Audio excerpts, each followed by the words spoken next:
Hujambo mtazamaji popote ulipo, na karibu katika runinga ya Hope Channel Kenya, mwangaza kwa jamii. Ni Ijumaa nyingine jioni tena tunakutana pamoja nawe hapa kwa ajili ya kipindi cha uchambuzi wa Biblia, mahali ambapo tunaichambua Biblia kwa undani zaidi. Na jinsi kama umekuwa nasi katika majuma ambayo yamepita, leo tunaingia katika somo letu la 9 na tunajifunza zaidi kuhusiana na mambo ya mtumishi Paulo, Petero. Na katika haya yote siko peke yangu ili kumuelewa Petero na mambo ambayo anatufunza siku hii ya leo. Kwa hivyo pamoja nami ni walimu ambao tutaweza kusaidiana nao mtazamaji ili jambo hili lieleweke vizuri. Tuko pamoja na mwalimu upande wangu wa mbali kidogo, kutoka maeneo ya Kitengela, mzee wa kanisa huyu anaitwa mwalimu Zakari Kanari. Pengine ungewasalimia watazamaji. Nashukuru mtazamaji popote ulipo na kusalimu hujambo na karibu kwenye kipindi. Aidha niweze kupeperusha salamu za Shalom kule Ikonge maeneo ya Nyamira. Nilikuwepo Sabato iliyopita. Mzee Makori, mzee Hassan na Wageke wote walileta salamu zao. Asante, wazee wanajuana kwa vilemba. Kando yake ni mwalimu ambaye namuita ndugu kwa siku nyingi. Tumekuwa naye kule maeneo ya Mombasa. Ni Wajaluo wale wachache wanajua Kiswahili. Anaitwa mwalimu Edwin Okoth. Pengine ungewasalimia watazamaji. Asante ndugu mtazamaji, tunakukaribisha tena katika kipindi chetu cha leo. Ni ombi langu ya kwamba Bwana amekuneemesha. Karibu kwenye kipindi hichi, jiunge pamoja nasi, amani ya Bwana iwe nawe. Karibu. Amen. Asante. Weekend iliyopita ulikuwa Migori ama Kisumu? Kisumu. Asante. Hawa wote ni wainjilisti, wahubiri wa neno la Mwenyezi Mungu. Mimi nami naitwa Tabnacha Oduor. Leo nimevaa viatu vya mwalimu ambaye mmemzoea kumuona katika kiti hichi, mwalimu Peter Sitati, ambaye leo hayuko nasi kwa sababu jamaa anaomboleza kidogo, amefiwa na mtoto wa nduguye. Kwa hivyo wapo unamjua, unaweza kumtumia salamu za heri njema wakati huu ambapo yupo katika ule msiba. Walimu, pengine kabla hatujaingia wala hata hatujataja hii mada, ningeomba mwalimu Kanari atuongoze katika ombi ili tuweze kufungua zaidi, tumuelewe Petero anatuambia nini siku ya leo. Tunaomba. Mungu Baba mwenye enzi, twakuinua na kukushukuru wakati huu wa kuchambua maandiko. Umekuwa mwema kwetu, na sasa tunaomba Roho wako akatuongoze. Uwe pamoja na mtazamaji, ukanene na moyo wake. Nasi kama walimu tuomba hekima itokayo mbinguni, ili Roho wako atuongoze katika kitabu hiki cha Petero, tuweze kufahamu dhamani iliyokuu katika maisha ya Mkristo. Tunakushukuru kwa sababu ya uwepo wako sasa katika maandalizi ya uzima wa milele. Hili ni tumaini letu katika jina la Kristo aliye mwombezi wetu. Amen. Amen. Asante sana mwalimu Kanari. Mtazamaji, leo vile nilikueleza pale mbele kwamba tunaingia katika somo la 9. Na siku ya leo kichwa cha somo letu kinasema kwamba ishi ikupasavyo. Wale wa lugha ya Ung'eng'e watasema be who you are. Kwamba ishi ikupasavyo. Na kifungu chetu kikuu kimejikita katika Petero wa pili 1 mstari wake wa 5 fululiza mpaka 7. Tutakisoma tu baadaye, lakini kwa sasa tu ningependa tu kuweka shina vizuri. Na jambo kubwa ambalo tunaongea hapa, tunaongea kuhusu ishi upasavyo. Kwa hivyo hapa mtazamaji, kuna mtu ambaye anaambiwa ishi na kuna jinsi anavyostahili kufanya nini? Kuishi. Kwa hivyo hicho ndio kipengee ambacho Petero nadhani anajaribu kutuambia. Na mwalimu Edwin, ukiangalia hiyo Petero wa pili 1 kuanzia mstari wake wa 5 mpaka 7, kuna vipengee fulani Petero anaainisha. Anasema kwamba fanya hivi na hivi, fanya hivi na hivi. Pengine kama ungelipata lile fungu tusomee, kisha tupate ule mtiririko. Nimepata Petero wa pili sura ile ya kwanza mstari wake wa kwanza. Nisome 5 hadi 7. Soma 5 hadi 7. 5 hadi 7 maandiko yanasema, naam, na kwa sababu hiyo mkijitahidi sana kwa upande wenu, katika imani yenu tieni wema, katika wema wenu maarifa, na katika maarifa yenu kiasi, na katika kiasi chenu saburi, na katika saburi yenu utauwa, na katika utauwa wenu upendo wa ndugu, na katika upendano wa ndugu upendo. Asante. Nadhani kuna jinsi inavyoanza na swala la imani, kisha inaruka chini mpaka inafika kiwango sasa tunaambiwa kwamba zaidi ya yote kuna upendo ambao lazima uwe.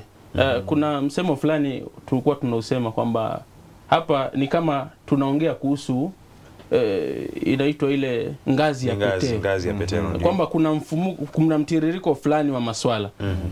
Pengine Mwalimu Kanari, kabla Mwalimu Edwin hajatoa wazo lake, kulingana tu na hicho kifungu tu, ni jambo gani linajitokeza pale katika hali hii kwamba kuna ngazi fulani ambayo Petero anaitoa pale? Ninashukuru. Katika fungu hili la msingi mno nimepata ni kwamba haki kwa imani. Hilo ndilo jambo kuu ambalo tunajifundisha hapa. Petero alileta mawazo ya wale mafilosofa. Maana walijua kwamba kuna ngazi ya maisha. Na ndio maana yeye ameweka ngazi hii ili iweze kumjenga mwanadamu. Hatimaye anapomalizia fungu la upendo, anataka kuonyesha kwamba mambo haya yote yanamsonda kidole Mungu, maana Mungu ni upendo. Kwa hivyo jambo la msingi hapa ni kwamba Petero alitaka Wakristo waweze kuishi maisha ya wapasayo. Hawatayaweza pasipo kumwangalia Kristo awapaye vyote. Mwalimu Edwin, namwangalia Petero jinsi anavyonukuu maneno haya. Na tumeita ngazi ya Petero hii. Ndio. Lakini pia namwangalia Paulo katika Warumi 5:3, katika ukisoma pia Galatia 5:22. Je, ni kama kuna ngazi zingine, kuna mtiririko fulani pia umejitokeza katika maandiko, mbali na hii ngazi ya Petero unapoingia kuieleza tu. Asante mwalimu. Jambo ambalo ni sharti mwanzo tuelewe ni kwamba pamoja na kwamba Petero anazungumza kuhusu ngazi, ngazi yake inajengwa juu ya imani. Maana imani ndiye ambaye anaanzia, akitaja alivyonukuu mwalimu mwenzangu ya kwamba mwenye haki, Mungu anakusudia ya kwamba tuishi maisha ya haki, lakini haki hii tutaipata kwa njia ya imani. Na imani kama ambavyo tunavyojua ni kwamba inakuja kwa kusikia, na ni kusikia neno la Mungu. Kwa hiyo anajenga kwamba juu ya msingi ambao ni wa imani utaongeza wema. Na juu ya wema utaongeza maarifa. Pia kuna kiasi, kuna saburi, kuna utaua, kuna upendo wa ndugu, na kilele chake ni upendo. Ni upendo, ndio. Paulo anazungumzia swala hili pia. Anapozungumza kuhusu tunda la Roho. Ndio. Ameyataja vipengele hivi ambavyo Petero anavitaja. Ila Petero anavijenga katika orodha fulani. Paulo anayaweka katika jambo anaitwa tunda la upendo, tunda la Roho, ambalo lina vipengele kama subira, kuna kiasi, vivyo hivyo katika kitabu kile cha ni tunda, sio matunda. Tunda la Roho. Asante sana. Mwalimu Edwin ameweza kueleza vizuri na akaeleza nadhani ukiangalia jinsi Paulo ameandika, jinsi Petero ameandika, wote ni kama wanangazi fulani ambayo Mkristo anafaa aishi kwayo akifuata siku baada ya siku. Kisha jambo lingine ambalo linajitokeza pale ni kwamba umeeleza vizuri kwamba kuna msingi fulani ambao unajengwa. Katika mambo haya yote kuna kipengee fulani ambacho kinaanza. Ndio hiyo imani ambayo tunaita imani yenye dhamani. Sijui Mwalimu Kanari una yapi ya kusema hapa, kwa sababu ukiangalia Petero wa kwanza 1 mstari wake wa kwanza mpaka 4 pale anaeleza zaidi kuhusu hii imani yenye dhamani. Ninashukuru. Kuna mambo kadha wa kadha ningelipenda kuyaleta. Ndio. Petero anazungumzia kuhusu imani. Kuna watu makafiri duniani wasioamini, hawaamini kwamba kuna Mungu, wala hawaamini kwamba kuna shetani. Sijui wataamini vipi. Hasa hapa anataka kuleta imani iliyo hai. Petero anaanza kwa kusema mimi ni mtumishi. Ndio. Na mtume. Mambo mawili haya niweze kuyaleta wazi, ndo yamejenga imani ya Petero tuitayo imani yenye dhamana. Ni kuwa mtumishi, tumesema hapo awali kwamba ni kutumikia kile ambacho umekifahamu kutoka kwa Bwana. Unajua ukisoma Yohana 12 mstari wake ni wa 26, Kristo anapowaaga wanafunzi anawaambia wawe watumishi na atakayemfanyia Mungu kazi ya utumishi bila shaka mwishowe atapata dhahabu ama thawabu. Kwa hivyo kumbe katika hali ya kufanya kazi bila ya kumwogopa mwanadamu, unamtumikia Mungu kwa moyo wako wote, alivyofanya Petero, unahesabiwa haki kwa imani. Anasema yeye ni mtume wa Kristo. Kumbe pia kazi hii ya utume anaiweka wazi ili sisi tulio viongozi tumetumwa kupeleka Injili. Anajivunia imani. Imani iliyo ya dhamani, niweze kuleta jambo hili wazi, ina vipengele vine. Kipengele cha kwanza ni kwamba imani hii ni sawa kwa watu wote. Kumbuka Petero anazungumzia watu ambao walikuwa wametoka katika mataifa wakamkubali Kristo. Watu hao walikuwa ni wa viwango. Kulikuwepo na watu ambao walikuwa ni wa Yunani, watu wa mataifa. Wote hawa Petero anasema imani hii ni sawa. Imani haina ubaguzi. Kuna watu waliokuwa wa daraja la juu na daraja la chini. Wote waliopokea imani ya Kristo iliwasawasisha katika viwango vya maisha. Kwa hivyo hatukuwa na viwango tunavyoviona leo hii. Imani thabiti. Hii imani ilipokelewa kwa neema ya Kristo. Kwa neema ya Mungu kupitia Kristo. Kwa hivyo kumbe imani iliyo ya dhamani inapokelewa, wala haitafutwi kama tunavyonunua vitu kule dukani na bidhaa mbalimbali. Kwa hivyo ningependa tu kujenga hoja hii kwamba imani hii ilidhihirishwa wazi na ndio inayostahili katika makanisa tunayoyaishi leo hii. Labda hilo ndilo ningesema. Pengine Mwalimu Edwin ungeingia zaidi pale utueleze. Ameeleza kuhusu jinsi imani inavyopatikana. Na ameeleza kwamba si kwamba kuna mwingine anapoa kiwango fulani. Kisha kuna jambo lingine hapa linajitokeza ambapo hii imani ama hii imani ina uwezo upi? Asante Mwalimu. Jambo la kwanza ambalo latupasa tuelewe ni kwamba je, umuhimu wa imani ni nini? Kitabu cha Waibrania 11:6 inasema ya kwamba pasipo imani haiwezekani kumpendeza Mungu. Kwa hiyo ili tukapate kumpendeza Mungu, ili ya kwamba tukapate kibali machoni pa Mungu, itabidi tuwe na imani. Maana anasema kwamba anayekuja kwake ni lazima aamini ya kwamba yupo na yeye ndiye ambaye anawakirimia wamtafutao kwa bidii. Kwa hiyo ili kumpendeza Mungu, imani sharti iwepo, jambo la kwanza. Pili, kwa kupitia kwa imani yapo mazuri mengi ambayo ni yetu, ambayo tutaweza kuyafikia tu kwa sababu ya imani. Kwa sababu gani? Kwa mfano, tumeahidiwa, kuna ahadi nyingi ambazo Kristo alizotupatia. Na katika ahadi hizi ambazo tumepewa, katika mambo ya muhimu ni kwamba imani inatupa nafasi sawa. Hayupo yule ambaye ana privileges zaidi ya mwingine. Ya kwamba tunapoenda mbele za Mungu tukiwa na imani tunazo nafasi sawa. Jambo la pili, kwa kupitia kwa imani tunaweza tukafikia utakatifu. Utakatifu kwa sababu gani?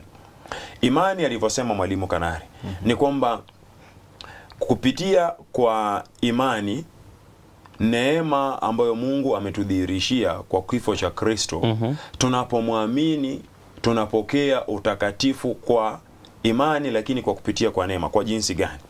Kristo aliyekufa anakuwa haki yetu. Tunaposamehewa dhambi tunatakaswa, maana amesema ya kwamba yeye ni mwaminifu, atatusamehe dhambi na kututakasa na nini? Na udhalimu. Kitabu kile cha waraka wa kwanza wa Yohana sura ya kwanza mstari wa 9. Kwa hiyo anapotutakasa na udhalimu, sasa tunakuwa na haki. Kwa sababu kwenye kitabu cha Yohana sura ya kwanza mstari wa 12, wote waliomwamini aliwapa uwezo.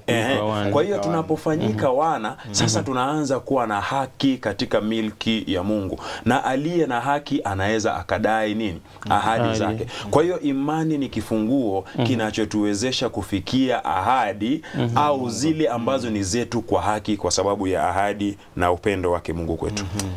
Mwalimu Kanari, pengine nikiangalia katika Warumi moja fungu lake nadhani la 16, Paulo ananukua akisema kwamba sitaionea haya Injili kwa sababu ndio uweza uletao wokovu. Kwa hivyo ina maana kwamba hii imani ili tuweze kuwa na huo uwezo lazima tuwe ndani ya Kristo. Ndani ya Kristo. Pengine ungefafanua zaidi pale. Asante. Alivyosema Paulo, haionei haya Injili. Wapo wengi kwa mutasari wanaoionea haya Injili. Kwa kuhubiri, kwa kuomba, wanaona haya kiasi. Paulo anasema haionei haya hiyo Injili kwa sababu ina uwezo. Ndio maana nitarejea tu kitabu cha waraka wa Petero wa pili, moja mstari wake ni wa 3. Anazidisha kwa kusema kwamba kwa kuwa uweza wake na wa uungu umetukirimia vitu vyote tunavyostahili ili tupate uzima. Kwa hivyo kumbe hapa Petero anataka kutuonyesha kwamba kupotea kwa mwanadamu kutakuwa ni uchaguzi wake. Yaani Mungu ametukirimia vyote wapendwa, ili kwamba tuweze kupata ule uzima wa milele. Hakuacha njia yoyote ile ambayo labda ingetuongoza kwenda kuzimuni.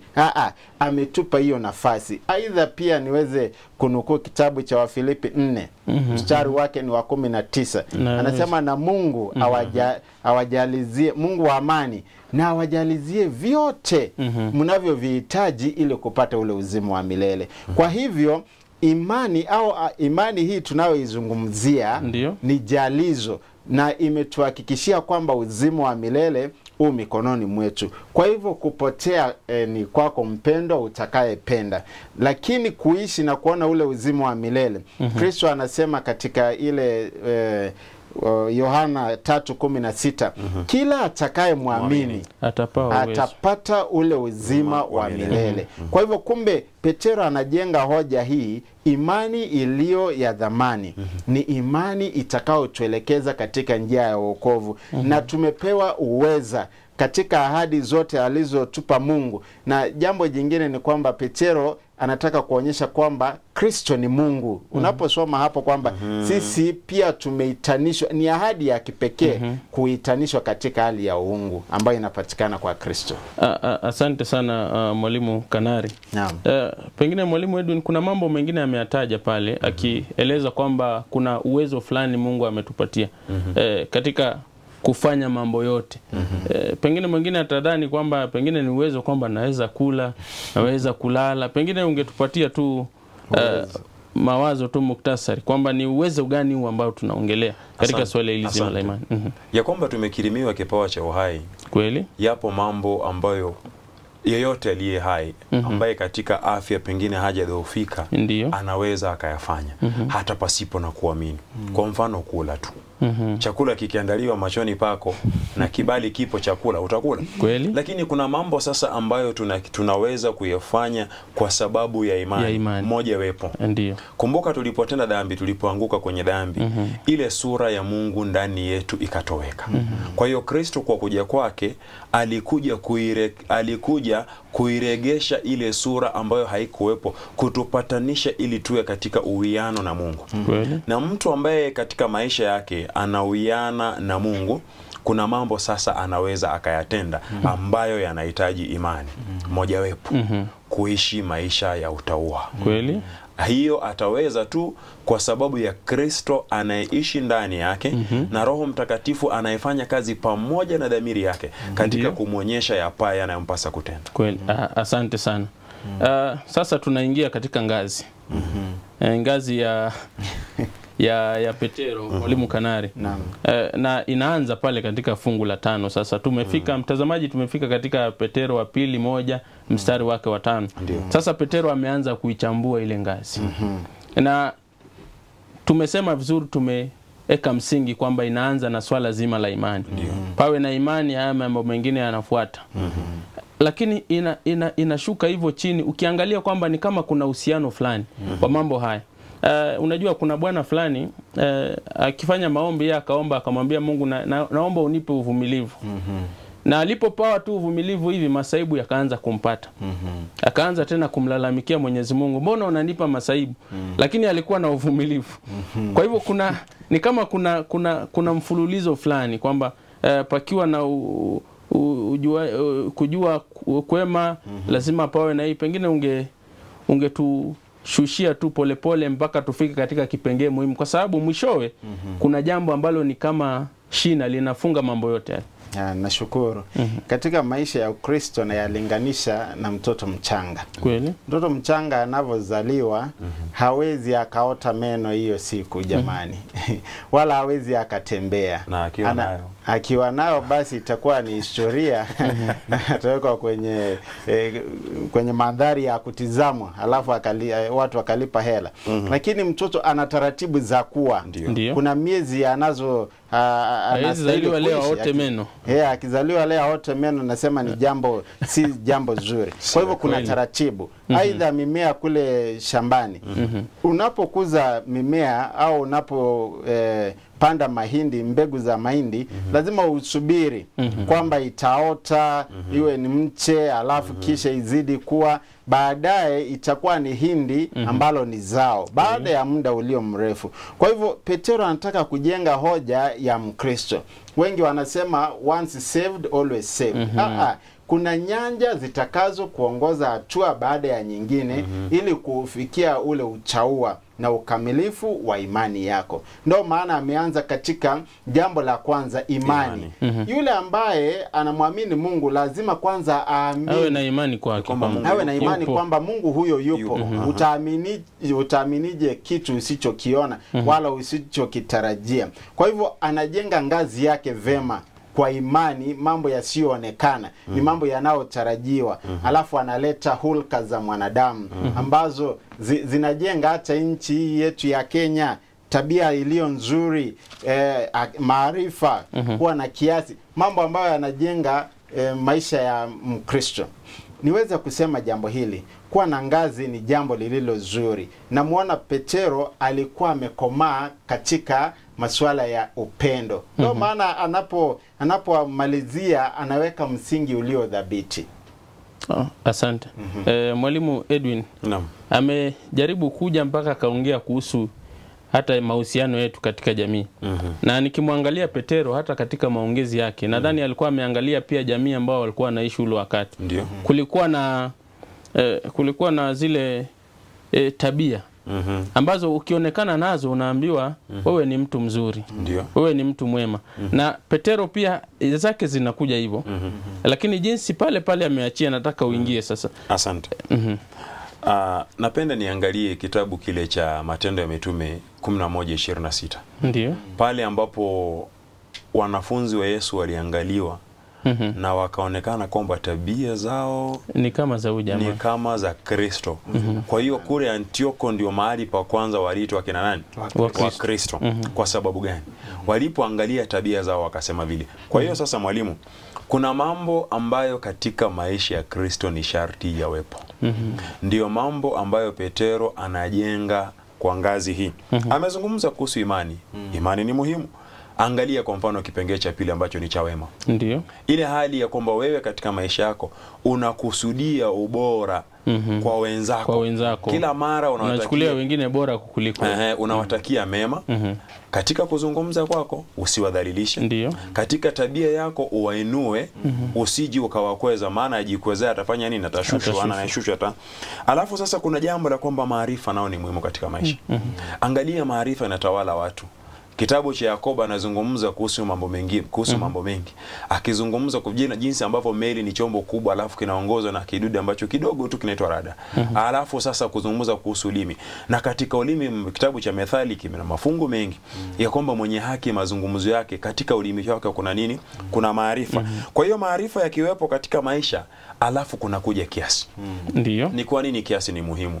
Tujue ni jinsi gani inavyotupasa, pengine kwa mfano kuwa macho masaa magani, masaa ngapi, na hata kiasi huhitajika, sio katika mambo mengi tu, hata pale mezani. Baadhi ya watu wanajisahau kula, ni kama wanamaliza mpaka hujui ni lini unastahili kuacha kula.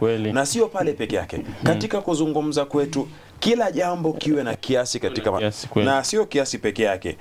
Kiasi ni dalili cha kuonyesha mtu ambaye amekomaa. Unastahili kujua useme nini wakati gani. Kuna wakati wa kunyamaza na kuna wakati wa kunena. Uwe wapi wakati gani. Kwa hiyo kiasi ni dalili cha kukomaa. Alafu pengine niongeze jambo hili ambalo umezungumzia kuhusu subira. ambapo huyu ndume alimuomba Mungu ampe uwezo wa kufanya nini? Wa kuwa na subira. Ampe uvumilivu. Na katika uvumilivu masaibu yalipomjia akaanza kuona kwa hiyo hichi ambacho nimekiomba kuna tatizo kidogo. Jambo hili Paulo analiita saburi. Na kuna mambo mawili katika Kiingereza ambayo ni muhimu. Kuna patience ambayo ni subira, alafu kuna uvumilivu. Kwa hiyo subira huhitajika tu kwa sababu ya wajua kitu ambacho kinachukua muda mrefu kinahitaji subira. Lakini kama ni hali ngumu utahitaji uvumilivu. Kwa hiyo katika subira napenda kuongeza pia nini? Uvumilivu. Maana katika maisha ya Kikristo yapo mambo yanastahili kuvumiliwa. Alafu kuna sasa ule utaua, goodness. Baadaye ule upendo wa ndugu ambao Paulo katika kitabu cha Ibrania 13 anasema kwamba upendo wa ndugu usifanye nini? Usipoe na uzidi.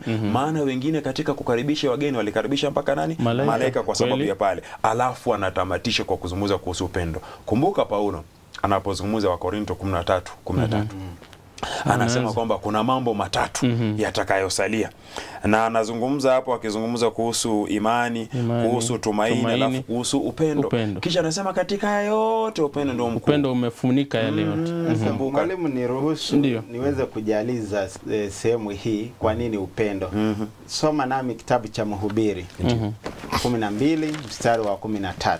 Ndio. Kwa sababu hapa tunazungumzia upendo ambao ndio lengo la Mkristo ambaye unanisikiliza, labda ungependa kujenga maisha yako. Yasemaje? 12:13 Mhubiri inasema hii ndiyo jumla ya maneno yote yamekwisha sikiwa. Mche Mungu nawe uzishike amri zake. Maana kwa jumla ndiyo impasayo mtu imempasa kushika amri za Mungu na kumcha. Hilo ndilo kusudi tumeumbiwa. Kristo anakuja sasa hapa katika Mathayo anasema amri za Mungu amezigawanya katika sehemu mbili. Lakini katika sehemu zote amri hizi ni nini? Ni upendo. Kwa hivyo jumla ya mambo ya mpasao Mkristo ni upendo, kuzishika amri za Mungu ambazo zinaleta uhusiano baina yetu sisi naye na baina yetu sisi kwa sisi. Ndio maana Petero ameweka ngazi yake vema ili ilete uhusiano, yani kuleta jumla ya mambo impasayo mwanadamu kuyatekeleza. Sawa Mwalimu Kanari, tuende mbio kidogo kwa sababu mwelekezi ananieleza muda pia ni kama unatuacha. Lakini tutangangana tuichambue yote hii. Tunaingia katika kipengele kingine sasa. Tumeangalia upendo na tumeangalia jinsi mambo haya yanavyofuatana. Na ni kama pia nikiangalia kwa makini ni kama kuna juhudi fulani pia inahitajika. Ndio. Kuna juhudi fulani na kuhitaji wewe kama Mkristo mtazamaji ili uweze kuionyesha katika kutoka katika ujuzi, katika kuwa na subra, kuna juhudi fulani. Kwa hivyo kuna kazi unacheza pale mtazamaji. Usidhani kwamba itakuwa tu ni kitu, ni kama unameza vidonge vya nini vya chocolate. Sasa inaenda tu ikimeza yenyewe, ama ile mboga tulikuwa tunaita tukiwa wadogo. Sijui inaitwa aje kwa lugha ya Kiswahili, lakini ilikuwa unaweka tu alafu unaweka ugali na tunasema nderema. Nderema ndio apoth lugha yako. Asante. Umenipeleka nyumbani. Siku hii ya leo tunafika kiwango sasa, tumeangalia Mkristo, tumeangalia imani ndio shina, tumeangalia una ngazi ambayo unastahili kufuata.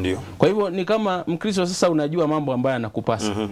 Kwa hivyo basi uishi kulingana na mambo hayo. Asante mwalimu. Na unapoingia naangalia Petero wa pili 1:3.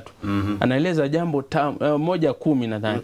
Anaeleza pengine ungeisoma tu alafu niko hapo tayari. Alafu 1:10 Petero wa pili yasema, kwa hiyo ndugu, jitahidini zaidi kufanya imara kuitwa kwenu na uteule wenu. Maana mkitenda hayo hamtajikwaa kamwe. Amina.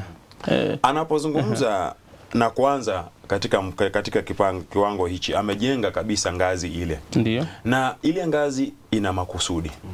Kuna mambo ambayo ile ngazi tukifuata katika tabia na katika sera hizo ambazo zimejengeka inatuelekeza mahali. Kweli. Mahali kule ambako tunaelekea ni kwamba tukifanya mambo haya hatutajikwaa kamwe. Hatutajikwaa kwa sababu gani? Maisha tutakayoyaishi yatakuwa ni maisha ya kuthibitisha nini? Ya kuthibitisha kuitwa kwetu na kufanya uteule wetu iwe mara. Anazungumzia mambo gani? Endapo hatutafuata mambo haya, anasema ya kwamba tutakuwa watu wavivu ieleweke vizuri kuanzia mstari wa 8 sasa. Ya kwamba kama hatutafanya vile, tutakuwa watu wavivu wasio na matunda. Ndio. Alafu sasa hatutamfahamu Kristo. Lakini mambo haya tukiyafanya, tutakuwa ni watu ambao si wavivu, Kweli. ambao sasa wanaozaa matunda. Na unapoendelea, acha nisome mstari wa 9 alafu 10. Kwa maana asiyekuwa na hayo ni kipofu. Sikiliza Ni kipofu, sasa. ndio. Kwa hiyo ili ya kwamba tuweze kuona, ndugu mtazamaji, ili ya kwamba macho yetu ya kiroho yaweze kufunguka, inahitaji ya kwamba macho yetu ya kiroho na hali kadhalika ya kimwili yakapate kufunguka. Yakifunguka, hatutakuwa nini? Hatutakuwa vipofu ambaye hawezi kuona vitu vilivyo mbali. Amesahau kule kutakaswa dhambi zake za zamani. Kwa hiyo tukifanya mambo haya, ili tuwe jinsi ambavyo tunavyoitwa, maana tumeitwa kuwa wateule. Ndo maana katika maandiko yasema kwamba kwa wateule na kwa wateule wa kanisa fulani, tunasoma katika maandiko. Kwa hiyo utauwa wetu utadhihirika na kuitwa kwetu utathibitika wakati ambapo tunamfahamu Kristo zaidi. Tunapomfahamu Kristo, kule kumfahamu kutatubidiisha ili tukapate kuwa ni watu wenye bidii wanaozaa matunda. Na katika kuzaa matunda tutafunguka macho ya kiroho, tukapate kuwa ni watu wenye kuona. Na tunaona vitu gani? Maana tumeitwa kutoka katika ule utu wetu wa kale, tukaalikwa katika utu upya ambao Paulo anasema kwenye kitabu cha Korintho wa pili,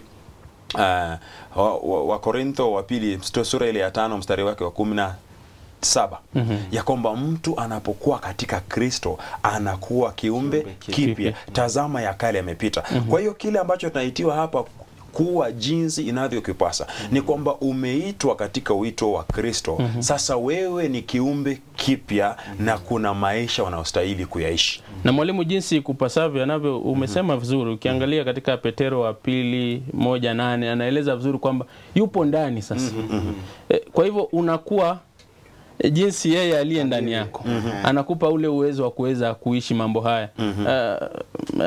Vizuri sana mwalimu, asante sana. Na unapofanya mambo haya umetueleza vizuri kwamba hautaanguka. Utakuwa na uwezo.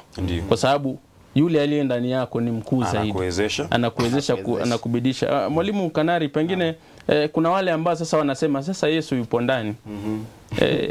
Mimi hakuna kitu nafanya. Nisome hii nukuu ambayo tunaipata katika kitabu cha Imani na Matendo. Mama White anaeleza hivi kwamba amesikia watu wakiongea sana kuhusiana na swala zima la imani. Lakini pia matendo muhimu. Nadhani ili imani yako iweze kudhihirika, lazima kuwe na matendo fulani pia. Ama tukiwa na imani basi tosha. Haya, asante na shukuru. Kwa hakika alivyosema hapa katika kitabu hiki Petero kwamba unahitaji bidii. Biblia inasema usiwe mzembe. Mtu asiyefanya kazi jamani asile. Kwa hivyo wewe unayekula unga wa kilo 2 hata kama umeshuka bei unapea hasara jamii. Anakupata hadhari. Tia bidii, fanya kazi. Hapa anasema tia bidii katika mambo haya. Kuna Wakristo ambao ni Wakristo tasa, wasiozaa. Na hawa ndio wale ambao Baba atawakata na kuwakusanya pamoja na kuwachoma moto alivyosema. Kwa hivyo unapokuwa ndani ya Kristo na Kristo anapokuwa ndani yako, anakuwezesha kuyafanya mambo haya ambayo Petro ameyaorodhesha. Ni magumu kwetu. Ni magumu kwetu, hatuyawezi. Lakini imani hiyo itatusukuma ili kwa matendo iweze kudhihirishwa. Mtu asije akasema kwamba ana imani alafu ana matendo. Anasema katika Yakobo 1 pale kwamba una imani. Mimi nina imani na matendo. Basi imani isiyo na matendo, hiyo imani imekufa. Kwa hivyo wale wanaoishi ndani ya Kristo, Kristo anawawezesha kufanya mambo fulani. Soma nami kitabu cha tunakiita kitabu cha Matendo ya Mitume 17 mstari wa 28 kwamba labda ni kinukuu, pengine ungenukuu tu kwa sababu naona muda pia kwamba natuacha. Sisi tunaishi na uwepo wetu, kutembea kwetu ni kwa sababu ya Kristo aliye ndani yetu. Ndio maana wakasema kwinginepo kwamba yeye aliye ndani yetu ni mkuu. Kwa hivyo kumbe kuishi kwetu si kwa bahati. Tunapo yavua mavazi ya kale na utu wa kale, anayeishi ndani yetu anatufanya tuwe viumbe vipya, na bidii ambao tutaifanya ni kufanya kazi, matendo yatadhihirishwa katika Wagalatia 5:22 yatadhihirishwa wazi. Asante. Niseme hivi mtazamaji kwamba huwezi sema kwamba wewe umemkubali Kristo katika maisha yako na hauna matendo. Hauonyeshi matendo mema, hauna kiasi, hauna subra. Itakuwa ni kama basi wewe vile walikuwa wanatufundisha shule kwamba you are half baked. Bado hujamkubali Kristo kweli kweli. Kwa haraka tu mwalimu Edwin, kwa sababu naona muda umetuacha sana. Petero anaongea kuhusu kwamba anatoka katika maskani yake, ama anatoka katika kambi lake. Pengine alikuwa anamaanisha nini, ama mfumo huu ambao anauleta hapa ni upi? Asante mwalimu. Kile ambacho Petro anakizungumzia hapa ni kwamba anaangalia maisha yake na kukiangalia kama ni maskani kama hema ya muda kitambo. Ni kama hema. Hema hujengwa kwa kipindi kitambo tu kwa sababu ya hata tukienda na watoto kampuri tunakaa nao wiki moja tu. Ndio. Baada ya wiki wanarudi nyumbani, wanalala kwa nyumba zao. Na kwa sababu hema ni ya muda kitambo. Ipo hema, alafu hatimaye kwa sasa nikilinganisha na mazungumzo ya Paulo kwenye kitabu kile cha Warumi. Sasa nazungumza kuhusu hema na kuzungumza kuhusu mwili. Ndiyo. Na jambo ambalo Petero analizungumzia hapa ni kwamba anafahamu fika ya kwamba maisha yake sasa yanaelekea ukingoni. Anafahamu fika ya kwamba yeye yuaelekea kufa. Lakini jambo ambalo anasisitiza hapa ni kwamba ijapokuwa mimi ninakaribia kufa, mafundisho na ukweli ambao mmekwisha kuelewa kupitia kwetu sisi, baada ya kwamba sisi tumekufa, lakini mafundisho haya yasalie. Kwa hiyo jambo ambalo linazidi kujengeka hapa ni kwamba kifo kipo. Kweli? Na mtu anapokufa haendelei kuwepo. Ndio sababu Petero anasema kwamba mimi ninakufa, lakini anakubali ya kwamba yuafa, lakini mafundisho ambayo mimi nimewapa yatazidi kuwepo baada ya kwamba mimi nimekufa. Na ndio maana leo hii tunasoma kitabu hichi pamoja na kwamba Petero alikuwa amekufa miaka mingi. Kwa hiyo dhana ambayo anajaribu kusema hapa ni kwamba katika maisha haya kuna wakati kwa hakika kutakuja fika kunini kikomo cha maisha haya. Tunafahamu hata katika kifo chake. Amesema mwenyewe anaposasa naomba kwenye mstari ule wa 12 na kuendelea mbele ya kwamba anajua atakufa kama vile ambavyo Kristo afanya nini? Amekwisha kumuonyesha. Na hatimaye kwa hakika katika utawala wa Kirumi Petero akasulubiwa na alikataa kusulubiwa kama Kristo. Sasa jambo la muhimu hapa mwalimu, pengine kwa sababu ya muda, ni kwamba anajua ya kwamba yuafa. Na unaposoma kitabu kunukutu kitabu cha Methali 10:28 ya kwamba mwisho wa mwenye haki huwa ni furaha. Kwa hiyo pamoja na kwamba Petero anaona kifo kinakuja, anaponyosha mkono pale nyuma alikuwa amemkana Kristo mara 3. Kwa hiyo kwake ni fahari kumfia huyu Kristo aliyemkana. Anapomfia Kristo anathibitisha ya kwamba sasa amekomaa katika imani yake. Kwa hiyo ndiyo yuafa Petero. Anazikwa mwili wake na mambo aliyotenda, lakini mafundisho anaomba yawepo yaendelee. Mwalimu Kanari hapo tu ameingilia. Nikisoma katika Matendo ya Mitume 2:29 baada ya mahubiri ya Petero, Petero anasema kwamba hata Daudi baba yetu mifupa yake bado iko hapo, yeye pia anangoja tarumbeta. Sasa unajua wengine wanakuja wanasema kwamba basi Petero akisema kwamba anatoka katika hema yake, na maanisha pengine ni yeye alitoka tu mwili, lakini kiwiliwili bado kiko kwamba kesho naweza tembelewa na mjomba, shangazi ambaye alikufa miaka iliyopita. Je, pengine utueleze tu kinaganaga kwamba je, mtu anapokufa hali yake hasa inakuwa vipi? Kwa sababu kuna wengine hata tunasema kwamba tunafanya makumbusho, tunajaribu wazungu wanasema kwamba tuna immortalize watu. Pengine ungetueleza maandiko nayo yanasemaje kuhusu mtu anapoaga? Ninashukuru. Je, bado atatembelea kesho na uji na kibaba cha uji? Jambo hili tumelichangamkia siku nyingi katika mazungumzo yetu. Ni kwamba mtu anapoaga au anapolala, maisha yake yanamalizikia papa hapa duniani. Ndiyo. Na fikira zake zinatoweka. Daudi alipokufa kaburi lake lipo hapa duniani. Laiti watu wangekufa na kuondoka kwenda mbinguni, Kristo angekuja kumchukua nani? Lakini anatupa msingi katika Wakorintho wa kwanza 15 12 hadi 27 kwamba Kristo alipokufa yeye akafufuka katika wafu, akawa ni mzaliwa wa kwanza katika wafu. Lakini atakaporejea, kitabu cha Wathesalonike wa kwanza 4:13 na kuendelea, anasema ninyi mnaolia kama ndugu sitati sasa aliyempoteza mpendwa wake. Katika kulia kwenu msilie kana kwamba hamna tumaini. Kwamba hawa waliolala Kristo anapokuja mara ya pili, wao ndio Wathesalonike wa pili 4. Wathesalonike wa pili 4 16-18. Wao watafufuliwa kwanza. Kwa hivyo nipende kusema hivi, mtu anapokufa hurudi mavumbini akasubiri tarumbeta. Labda niweze kumpa pia jambo hili. Nasoma kitabu hiki ambacho ni cha Mhubiri 9. Napenda kunukuu 4-5 hadi kuendelea pale. Asante. Mwalimu Edwin ameeleza vizuri. Pengine wewe nayo pia ungetuambia kwamba kuna tumaini hata katika kifo. Ndio. Ama imani ambayo inadhihirika hata mbele ya mauti. Unajua nilikuwa nikisoma katika 12 Matendo ya Mitume. Petero amefungwa gerezani. Ndio. Wameambiwa kesho mnauawa, mtazamaji. Lakini yeye amelala fofofo na anajua hata kesho hata malaika ndio wanakuja anamwambia mjomba simama tunaenda. Pengine ungetueleza, je, kuna tumaini ama imani katika kifo? Asante mwalimu.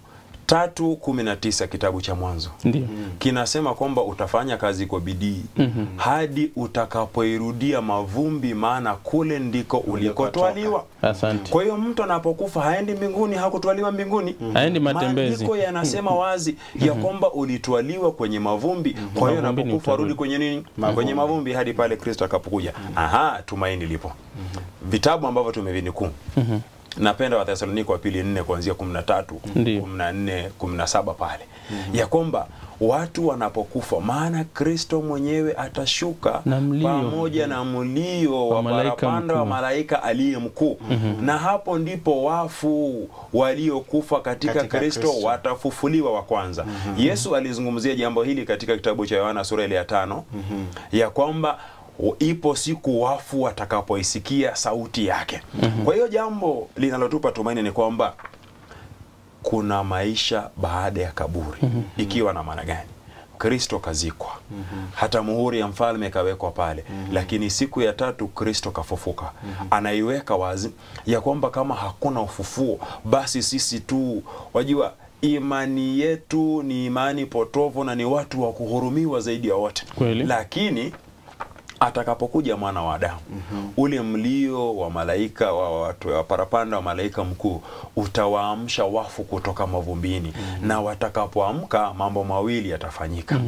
Hawa watu watakapoamka watabadilishwa ili ya kwamba miili hii ifayo kutokufa. Huku kuna kuharibika kuviko kutofanya nini? Kutokuharibika. Alafu walioko hai watakatifu watabadilishwa kwa kufumba na kufumbua, ili pamoja na wale walio watakatifu waliolala wamekwisha kufufuliwa, wale waliokwisha kufufuliwa pamoja nao wamlaki Kristo angani. Tunasema nini kwa ufupi? Ndio, kuna tumaini baada ya kifo. Maana Kristo kwenye kitabu cha Ufunuo sura ya 1 mstari wa 18 ya kwamba nilikufa lakini sasa niko nini? Niko hai. Na ya kwamba ana kifunguo ana kifunguo. Kwa hiyo Kristo huyu aliyemfufua Lazaro hajabadilika. Waebrania 13:8 ya kwamba Kristo habadiliki. Yeye yule jana leo na hata nini? Milele, na ahadi zake ni za kweli. Asante. Pengine mwalimu, dakika moja. Asante. Katika swala hili zima la Petero anaenda kufa ndio, lakini ni kama kwamba amekuwa Mkristo ambaye sasa amekuwa amepevuka vizuri, anajua mambo yanayompasa, na uzito wake ni kwamba hata kama nafa lakini sitachoka mimi kuwakumbusha kuhusu kweli za nyakati. Asante. Petero anataka kuwafundisha wale ambao ni wafuasi wake au wana wa Mungu kuhusiana na ukweli mtupu. Yeye anawaeleza nyakati za mwisho zilivyo. Na kwa hivyo hapa anasema hata kama nafa nawapa tumaini. Kuna watu ambao wanapitia changamoto katika maisha. Je, unaweza katika changamoto hiyo yako unaweza kupeana tumaini? Hapa anasema jambo la msingi, ameonyeshwa na Kristo siku zake za kufa zimekaribia. Na unajua jambo hili ndio limefichika, lakini ukisoma mambo ambayo yanafuatilia, ukisoma kitabu hiki cha Zaburi 90 mstari wa 12 anasema kwamba na ukatufundishe kuhesabu siku zetu ili tujue tutakavyoishi. Kwa hivyo kumbe hata nasi tunajua kwamba nyakati za mwisho zimefika na za kulala kwetu. Tumaini lipo katika ufufuo wa Kristo. Imani yetu ingelikuwa ni imani bure laiti Kristo asingelifufuka. Kwa hivyo Petero anazidi kusema kwamba ana uoga wowote, yeye ametulia. Na nalinganisha tu jambo hili na tumaini Kristo aliwapa wanafunzi katika Mathayo 10 mstari wa 28. Anasema usiogope mtu yeyote atakaye uharibu mwili huu, lakini ogopa yule ambaye anaweza kuharibu roho. Asante sana Mwalimu Kanari. Naelekezwa kwamba muda wetu umekamilika wakati huu. Kwa hivyo mtazamaji, tukirudi tena tunakuomba utupigie simu na kaa kando na televisheni ama zima ikiwezekana, ili tuweze kupatana vizuri. Kwa hivyo tukirudi tutakuwa tunapokea maswali yako. Usibanduke. Hii ni runinga ya Hope Channel Kenya, mwangaza kwa jamii.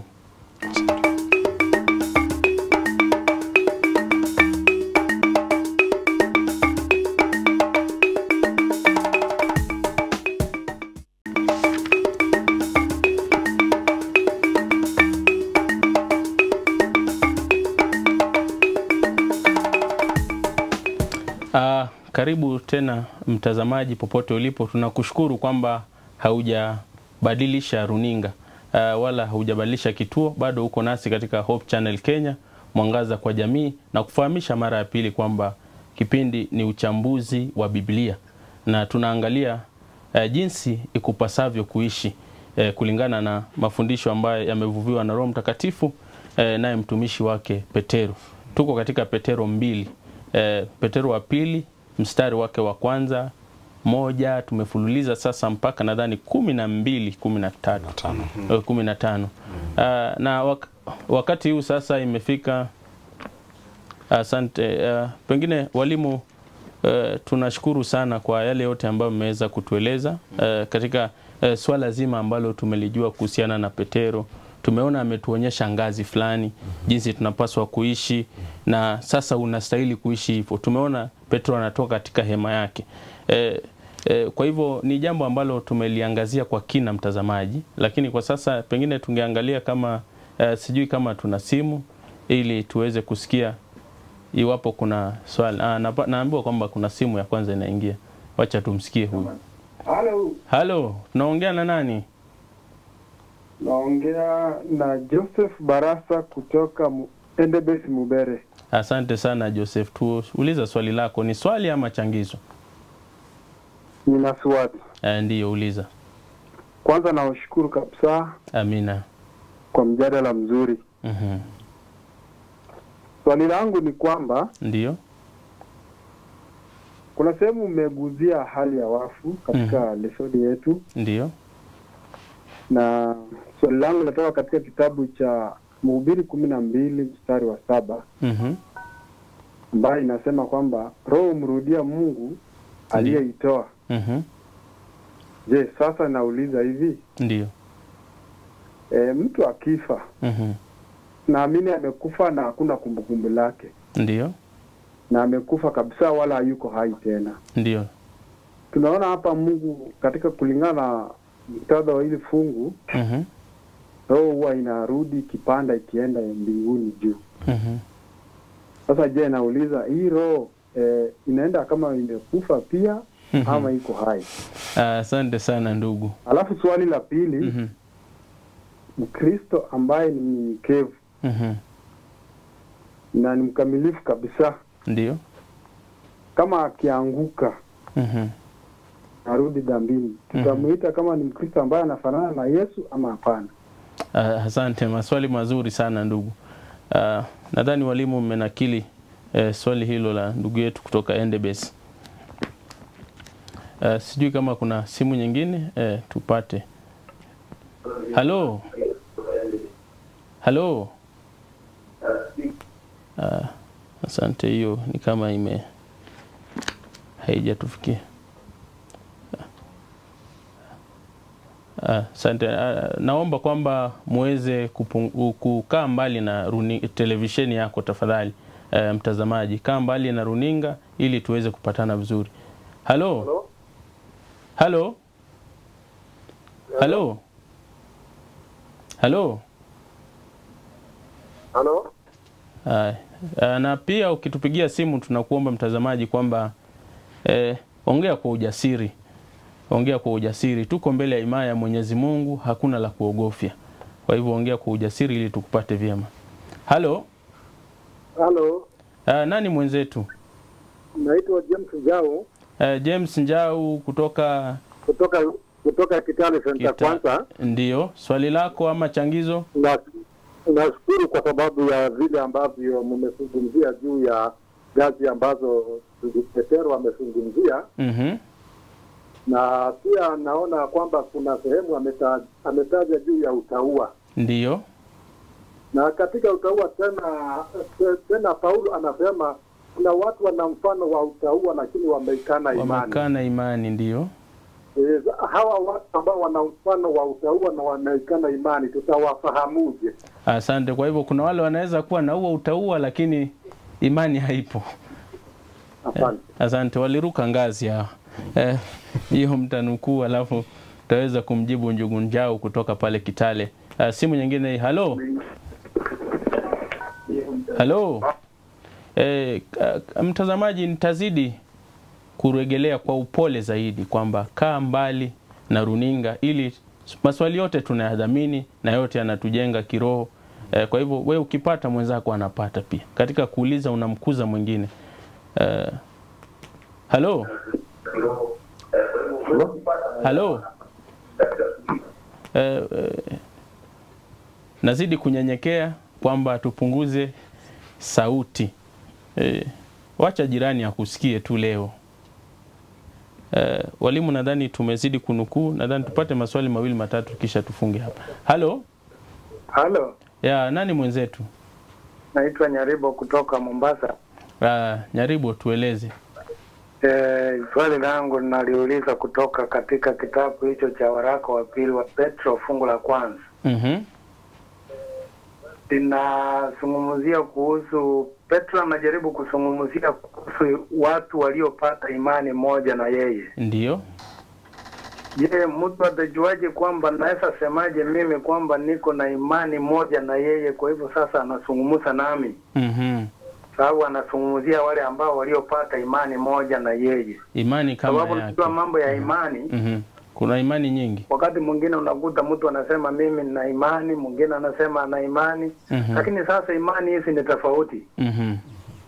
Je, tutajuaje kwamba mimi nina imani? Ndio imani kama ile ya Petro na Peter. Jinsi ambavyo alivyokuwa anazungumza. Asante sana ndugu Nyaribo. Swali zuri. Haya, tupate simu mbili hivi alafu tuweze kuyavalia njuga maswali haya ambayo yameulizwa. Simu nyingine hii. Halo. Halo. Nani mwenzetu? Na alikuwa mwanadada, unajua tungefurahi sana angalau tutoe hiyo sauti ya base. Lakini ametuponyoka. Halo. Halo. Simu zinaleta songo. Halo. Halo. Nani mwenzetu? Yes, halo. Halo, nani mwenzetu? Halo, tunakupata, ongea. Asante kina.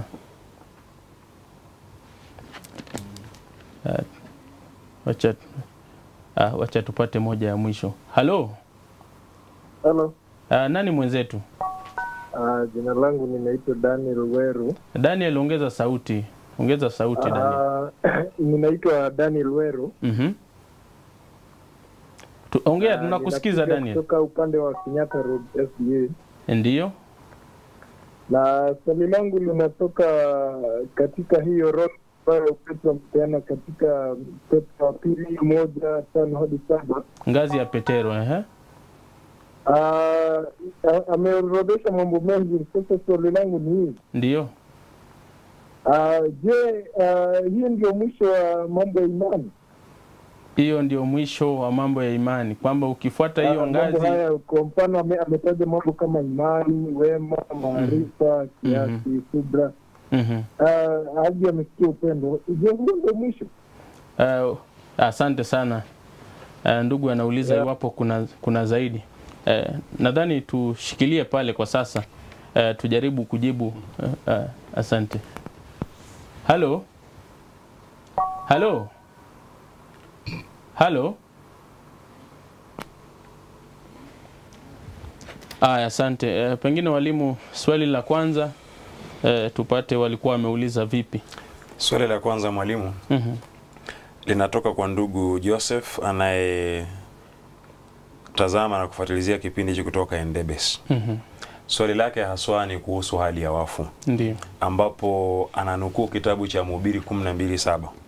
Ya kwamba mtu anapokufa roho huenda urudi kwa Baba. Sasa swali ni roho inaenda ikiwa pumzi ikiwa hai ama vipi? Napenda mwalimu tulisoma kitabu cha Mwanzo 3 mstari wa 19. Mwanzo 3 19. Mwanzo 3:19. Na unaposoma Mwanzo 3:19 anasema kwamba utafanya kazi kwa bidii. Ndiyo, inasema hivi Mwanzo 3:19. Ndiyo. Kwa jasho la uso wako utakula chakula hata utakapoirudia ardhi ambayo katika hivyo ulitwaliwa. Kwa maana umavumbi wewe, nawe mavumbini utarudi. Angalia. Kwa hiyo binadamu katika kufa kwake anarudi mavumbini, maana kule ndiko alikotwaliwa. Lakini kabla pale Mwanzo 1:26 Mungu anauchukua udongo, anatengeneza, anafinyanga, anatengeneza mwili. Lakini mwili ule hauna uhai hadi pale anapoleta pumzi ya nini? Ya uhai.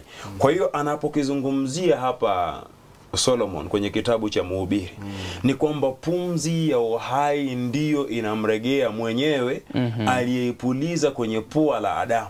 Alafu kiwiliwili hichi huu mwili pasipo na pumzi ya Mungu inarudi mavumbini. Kwa hiyo katika kifo, ndugu mtazamaji, ndugu mtazamaji, ni kwamba katika kifo pumzi humregea aliyeitoa, Mungu mwenyewe. Lakini mwili huu kwa muktadha wa kitabu cha Mwanzo 3:19 ulitolewa mavumbini, kwa hiyo narudi wapi? Mavumbini. Asante sana mwalimu. Swali lingine? Swali lingine ni kutoka kwake vile vile, aliuliza mtu mkamilifu aliyesimama Mkristo anapoanguka aitweje? Bado ataitanishwa na Kristo au vipi? Labda niweze tu kusema swali hili. Anasema hivi huyu mwenye hekima Suleimani kwamba mwenye haki huanguka mara Mithali 24:16 kwamba mwenye haki huanguka mara 7 na anainuka tena, lakini huinuka. Kwa hivyo bado ule mwisho hujafika. Sisi sote ni wenye dhambi waliosamehewa. Ndiyo. Kwa hivyo huyu ambaye ameanguka na ni Mkristo, ndio kwa macho ya mwanadamu hawezi kuitanishwa na neno Kristo. Lakini katika macho ya mbingu, anapokiri na kutubu makosa yake, bado jina lile lipo. Ule mwisho wake utakuwa wakati atakuwa amekataa kabisa kumuitikia Kristo na kugeuka katika dhambi zake na kuishi utauwa. Na mwalimu, nadhani nikiongeza katika waraka wa kwanza wa Yohana 1 mstari wa 9 anasema kwamba tukiziungama dhambi zetu, yeye ni mwaminifu mtazamaji na amini, na anaweza kutusamea. Kwa hivyo na kututakasa na udhalimu wote. Na kututakasa na udhalimu wote. Na kisha anaasa zaidi akisema kwamba watoto wangu na waasa kwamba msiitende dhambi. Ndio. Lakini kama mtatenda dhambi, unajua nadhani hapo ndio pale pana ni hulka ya ibilisi. Kwamba yeye anakuambia kwamba ukianguka basi wewe kwisha. Lakini Mwenyezi Mungu anatuainisha kwamba, anatuambia kwamba hata ukianguka bora ukubali kwamba nimekosa, unyenyekee na utubu, yeye atatusamea dhambi zetu. Kwa hivyo safari bado, na mimi huwa nimekuwa na ile dhana na nikisoma katika maandiko kwamba safari ya Mkristo ni kuanguka na kuinuka. Panda shuka ndio. Kwa sababu hata hapa tumeambiwa kwamba kuna zile jitihada. Tulipokuwa tukisoma ngazi ya Petero, kuna jitihada fulani. Hausemi kwamba sasa mimi nina imani katika Kristo basi mambo yatakuwa tambarare. Lazima patakuwa na michongoma wakati fulani. Na wewe kusimama na kuikabili michongoma ndio hasa swala kuu. Swali lingine pengine. Ndugu James Njau kutoka Kitale. Anauliza swali haswa kuhusu kipengele hichi cha utauwa ambacho Paulo amekizungumzia katika zile hatua ambazo mtu hupiga. Tena akatupeleka mbio kwenye kitabu cha Timotheo wa pili 3:5 ndio. Ya kwamba katika siku za mwisho patakuja watu. Sasa asoma mstari wa 5, wenye mfano wa utauwa, lakini wanakana nguvu zake. Wanazikana nguvu za Mungu katika maisha yao. Swali lake ni tufahamu vipi watu hao? Nafikiri mwanzo mwalimu kwenye sura hiyo hiyo akianza katika mstari wa kwanza anapozungumza Paulo anazungumza kuhusu kizazi ambacho kitakuwa katika nyakati za mwisho. Amezungumzia mambo mengi. Watu wanaojipenda fedha kuliko Mungu. Watu ambao hawasikii, ni watu ambao hawana heshima kwa wazazi, watu wasioonyeka. Na katika kuendelea ndipo anasema wana mfano. Nafikiri jambo la msingi hapa ndugu mtazamaji ni mfano. Hajasema kwamba wana utauwa.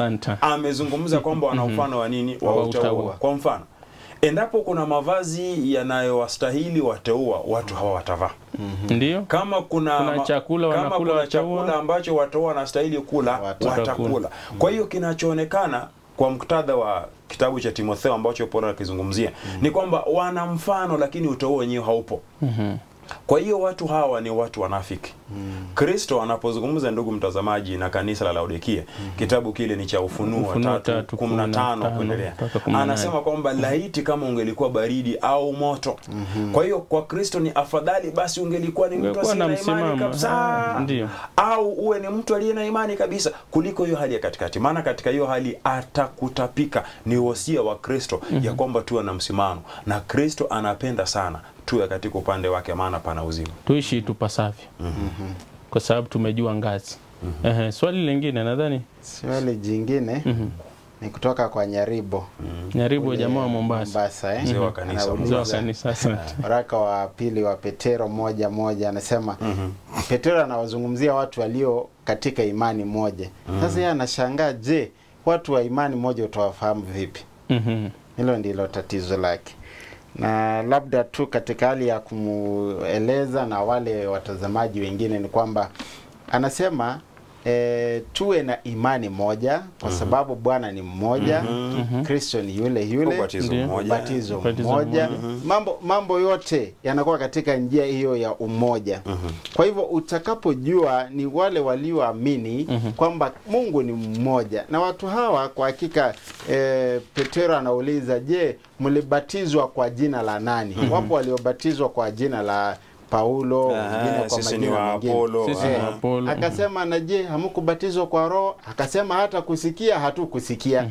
Kwa hivyo unaposikia neno la Mungu ambalo litakuongoza kumwamini yeye katika imani ya kweli, hili ndilo jambo Petero anazungumzia. Watu ambao wanayafanya mapenzi ya Mungu, ambao ni chakula ambalo ni neno lililo hai tunalolizungumzia hata leo hii. Asante. Mwalimu, napenda kuchangia hapa. Ndio. Kristo anakusudia ya kwamba pawepo kondoo wote kwenye zizi moja, chini ya Bwana mmoja. Kwa hiyo anasema kwamba nina kondoo wengine ambao si wa zizi hili. Lakini ni nia yangu kama Kristo ya kwamba wote ni walete. Kwa hiyo inawezekana ya kwamba tumeamini katika mambo tofauti. Kwa mfano alivyosema ya kwamba Wapo wale ambao walipoambiwa kuhusu roho wanaanza kuuliza lakini hiyo kuhusu roho hatujasikia. Kwa hiyo ni lengo la Kristo ya kwamba sote tukapate kuja katika imani moja, tukamtegemea na kumtumainia huyu Kristo awe Bwana wetu, alafu kama roho ndiye anayetuongoza. Na ni roho anayefanya kazi na dhamiri zetu. Atatuelekeza katika njia na katika mfano mmoja. Tatizo tu pengine tuanze kuitafsiri Biblia katika njia ya kutupendeza wenyewe. Asante. Nadhani tumebakisha swali moja, lakini tushike simu zingine ili tujalize maswali. Pengine hilo swali tunaposubiri swali la Daniel Weru kutoka Kenyatta Road. Kenyatta Road. Anauliza waraka wa pili wa Petero 1:5 hadi 7. Yaani ile ngazi. Anauliza, je, hapo ndo mwisho wa imani? Ndilo swali angependa kulifahamu. Asante. Kwamba katika hiyo ngazi inapomalizia upendo, je, hapo ndo mwisho wa imani? Mwalimu, niruhusu nijibu swali, nichangie katika swali hili. Ndiyo, Petero amezungumza kuhusu mambo mengi. Amezungumza kuhusu subira, amezungumza kuhusu kiasi, amezungumza kuhusu utauwa, amezungumza kuhusu wema na upendo wa ndugu. Lakini si peke yake hapo. Paulo anapozungumza kuhusu tunda la Roho ametaja na kusema na mengine kama hayo. Na akasema juu ya hayo hamna nini? Hamna sheria. Kwa hiyo tusije wajua ile hali ya kwamba tunajibana. Sasa tunasema kwa sababu leo tumefunzwa ngazi ya Petero, tujibane. Basi sisi ni ngazi tu. Tujibane. Kwa hiyo swala la msingi ni kwamba tutarudi kwako ili usawazishe zaidi. Tunapata simu nyingine. Halo. Tutarudi kwako Mwalimu Edwin. Siwe na wasiwasi. Halo. Halo. Halo. Mtazamaji. Halo. Halo. Yes, tunaongea na nani? Huyu mnaongea naye anaitwa Richard Kereti kutoka River GK Prison. Asante sana ndugu Kereti. Swali ama changizo? Sasa nilikuwa nauliza hivi. Ndio. Kuhusiana hili swala la utauwa. Ni ya kwamba katika kanisa letu la Kiadventista ndio unapata ya kwamba kuna hilo washiriki wengine wana hiyo hali ya kuwa na utauwa, wanakana nguvu zake. Lakini wanazikana nguvu zake. Na hasa unaweza pata washiriki kama hao wanahusika katika kazi maalum kanisani. Ndio. Na unapata tena katikati ya juma unawapata katika sura tofauti ya Ukristo. Sasa ningeomba mweze kuchangia jinsi tunaweza kusaidia hali ya Wakristo kama hawa walio na hali mbili tofauti za kimaisha. Asante. Anasema jinsi tutasaidia washiriki wenye tabia mseto. Halo. Anasema jinsi tutasaidia.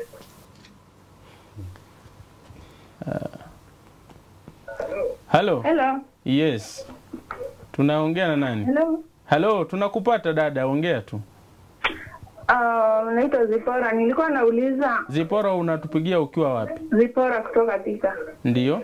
Punguza. Nauliza kuna watu wanaamini kuwa Yes? Tunakupata Zipora. Kuna watu wanaamini kuwa watu wakikufa yani huwa wanatembea, huwa wanawaangalia jinsi wanavyofanya. Wanakuja kusalimia usiku. Kama sisi wa Kristo tunaamini kuwa ndio mtu akikufa afahamu chochote. Sasa hapo ndio nataka mnisaidie kujua vizuri. Yes? Asante. Swali zuri hilo. Nadhani tutarejelea tu zaidi. Halo.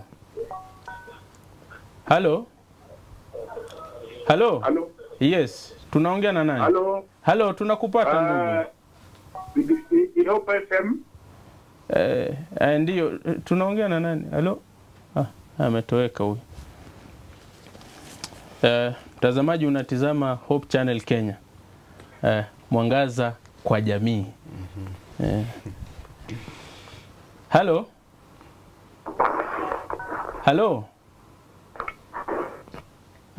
Huyo ametoweka. Cha tupate nyingine. Halo? Halo, Yes, tunaongea na nani? naitwa Zipora. Ndio. Swali langu nauliza. Zipora una Hai. Tumempoteza. Halo? Huyo pia.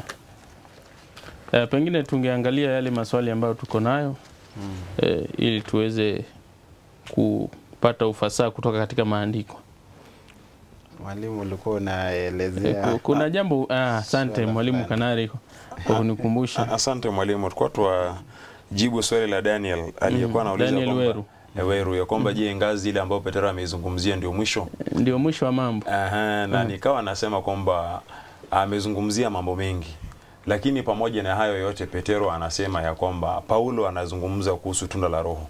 Akazungumza kuhusu subira, akazungumzia mambo mengi, lakini akamaliza kwa kusema na mengine kama hayo. Na juu ya hayo hamna nini? Hamna sheria. Ikiwa wazi ya kwamba zipo tabia zingine nyingi ambazo hazikuorodheshwa. Kwa hiyo hatuwezi tukatoka kwa kusema ya kwamba mambo yote anayozungumzia Petero basi ndio mwisho, ndio kilele. Asante. Richard ana swali. Na swali ambalo linamtatiza Richard kutoka GK Prison at River. Anazungumza kuhusu Wakristo ambao wengine hata wana mamlaka na nyadhifa kanisani. Ya kwamba tabia zao wakiwa kanisani, wengine siku ya Jumamosi, wengine siku ya Jumapili wana tabia tofauti. Katikati ya juma ukikutana naye ni mtu mwingine tofauti kabisa. So swali ni watu sampuli hii wasaidiweje? Ndio swali la ndugu Richard kutoka Athi River. Elder Kereti, labda pamoja na washiriki wengine na watazamaji kwamba hapa Mkristo asili kuiga tabia ya Kristo. Aidha iwe ni siku ya ibada au ni siku ya katikati ya juma unapofanya shughuli zako. Usiwe Mkristo nusu. Tumesema hapa aidha uwe moto au uwe baridi. Wapo watu wengi ambao wamekuwa vikwazo kwa wengi kumfahamu Kristo kwa sababu ya jinsi walivyoishi tangu Jumatatu hadi siku ya Ijumaa. Wanaishi maisha yao, lakini siku ya ibada wanataka kuishi maisha ya Kristo. Kristo anasema hivi, unapoamka, unapofanya shughuli zako, unapolala, uwe katika maisha. Ndio maana Petero hapa anasema kwamba katika imani hii iweze kujengwa, Kristo aishi wala si wewe. Kwa hivyo unapoishi maisha yako onekana kwamba Kristo ni kama koti unamvaa siku ya ibada halafu unamvua siku ya kwenda kazini. Niweze kutilia mkazo watu walio na nyadhifa mbalimbali katika kanisa na wanaishi maisha kama tunasema kinyonga, wanabadilika. Huku ni kuwapoteza watu wa Mungu. Na nasema ole wako wewe uliye kiongozi utakayewaongoza wengine kupotea milele, maana wewe utaenda kuzimu na itakuwa ni kilio na kusaga meno kwa kuwapoteza watu wa Mungu. Na nikiongeza tu mtazamaji, nadhani pengine jambo kubwa ambalo tunaweza kufanya na watu kama hawa pengine ni maonyo tu. Kwa sababu hata ukisoma katika Yakobo 1 mstari wake wa 7 anaeleza vizuri kwamba mtu mwenye nia mbili siku zote usitasita na hatapata kitu chochote kutoka kwa Bwana. Kwa sababu ni mtu mwenye nia mbili. Nadhani lazima tukubali kwamba kama tunamuishia Mwenyezi Mungu tunamuishia kikamilifu. Lakini kama ni ulimwengu, jinsi mwalimu amenukuu vizuri katika Ufunuo 3 kwamba angalau ungekuwa moto ama baridi. Kwa sababu kama we vuguvugu basi Mwenyezi Mungu huenda akafanya nini? Akakutapika. Pengine tungepata swali lingine kama lilikuwa. Kama tukisoma swali lake Zipora. Ndio. Zipora kutoka Thika. Anauliza kuhusu hali ya wafu. Ya kwamba kuna wale watu ambao wanawaona wenzao waliokufa. Kuna wale watu ambao huenda wakatembelewa na wafu.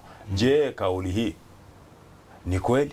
Na kwa muktadha wa Biblia maandiko yanasema nini kuhusu hali ya wafu? Asante. Wacha tupate simu nyingine alafu tutajaliza hilo swali kwa sababu ni swali muhimu na limechanganya wengi. Halo. Halo. Yes, tunaongea na nani? Halo. Halo, tunakupata. Yes, that is Hope Channel. Yes, hapa ni Hope Channel Kenya. Yes, unaongea na Bennington Okeyo. Kutoka wapi? Na kupigia kutoka Kilgori. Ndiyo, Bennington. Yes. Sasa swali langu ni kuwa tunakuanga na Wakristo ambao wanakuanga tu siku ya Sabato. Ndiyo. Na ile ya Petro tunahitaji, inasemekana kuwa uwe Mkristo kila siku. Sasa swali ni kuwa, ndiyo. Swali ni kuwa, ndiyo, tunakupata. Kati ya kuwa Mkristo na kati ya kukuwa Msabato. Hiyo sasa utaitofautaje wenye wanasema sisi ni Wakristo siku wa Sabato, na ikifika siku ya wiki juma nzima wanapatikana kuwa wana shughuli zingine ambao wanasema ni siku ya Sabato, utampata kuwa holier than thou. Lakini hapa wiki wanatengana, wanaacha shughuli zingine. Ikifika Ijumaa kama siku ya leo, unampata ako na leseni, ako na Biblia, anajadiliana na kila kitu. Lakini siku ya Sabato wako holier than thou. Ikifika jioni wanafunga vizuri. Ikifika Sunday wanaanza shughuli ya ile biashara. Na siku ya Sabato ni Wakristo ama ni watu wa Sabato. Asante.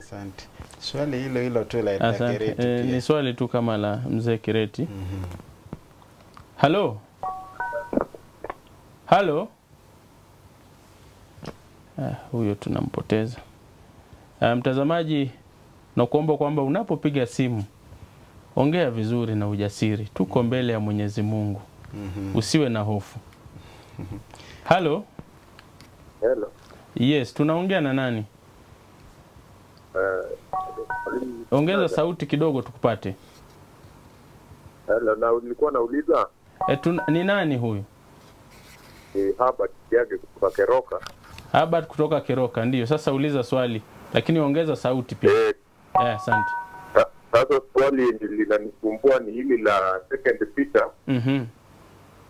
Chapter 1, yenye ilikuwa na vile Peter alikuwa akifukia watu sana kwa Wakristo.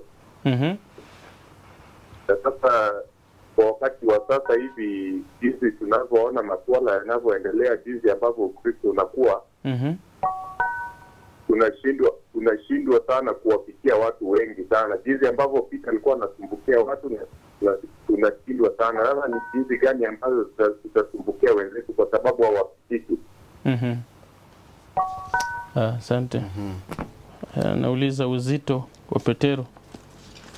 Wacha tupate simu moja ya mwisho alafu tumalizie. Halo. Halo. Yes, tunaongea na nani? Ndio. Mnaongea na Peter Karanja. Ndio, Peter Karanja. Unatupigia ukiwa wapi? Napigia nikiwa Githurai. Ndio, Karanja. Swali langu nataka kuongezea. Asante. Endelea. Kutoka katika Zaburi 104. Fungu la 26 inasema hivi. Ndio. Wewe waufisha uso wako, wao wanafadhaika. Ndio. Waiondoa pumzi yao, wanakufa. Ndio. Na kuyarudia mavumbi yao.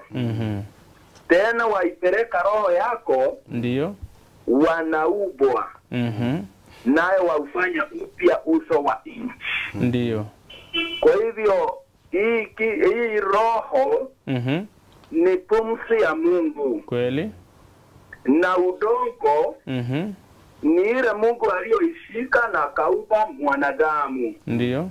Kisha akampurushia puani pumzi. Mtu akawa hai. Kweli. Kwa hivyo saa hii pumzi inapotoka na udongo unapoondokea, haibaki kitu, kwa sababu Mungu mwenyewe ndiye anarudisha hali ya mwanadamu. Kweli. Akisharudisha pumzi ya roho. Kwa hivyo Mungu mwenyewe atakapokuja, ndio,